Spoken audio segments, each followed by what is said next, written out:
खबर शामिल कहते हैं लाहौर से, जहां पर लाहौर के इलाका सुल्तानपुरा में जब से बसंत खत्म हुई है तब से पूरे इलाके में पानी नहीं आ रहा। लगता है वासा वाले बसंत मना के सो गए हैं। इस इलाके को करबला बना दिया गया है। मजीद रिपोर्ट कर रहे हैं हमारे deputy bureau chief Kashif Mughal.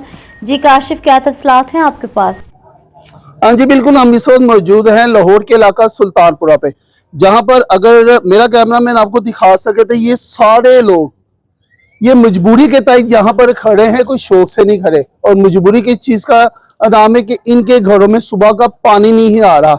वासा वाले प्राइवेट कंपनियों को ठेका देकर घरों में जाके सो जाते हैं। क्यों? क्योंकि उनके अपने घरों में पानी आता है। अगर उनके घरों में पानी ना हो तो वो यहाँ पे जैसे ये लोग मौजूद है वो भी यहाँ पे ही मौजूद हो। तो ये लोगों से ही पूछते हैं कि इनको क्या तकलीफ है। लोग घरों में जाके पानी लेके आते हैं और आके इस्तेमाल कर रहे हैं। अभी भी मैं मस्जिद से होके आ रहा हूँ, पेशाब करके आ रहा हूँ, यकीन करें। लोगों की दास्तान आपने सुनी, कईयों के घर मेहमान आए हुए हैं, कईयों के घर पानी पीने के लिए नहीं है और लोग वॉशरूम तक, ये लोग तो वॉशरूम मस्जिद में चले जाते, घर वाले कहाँ जाएं जहाँ पे माएँ बहनें बेटियां मौजूद है।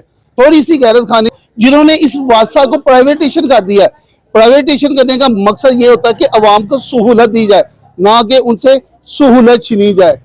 कैमरामैन टीम के साथ काशिफ मुगल, रॉयल न्यूज़ लाहौर।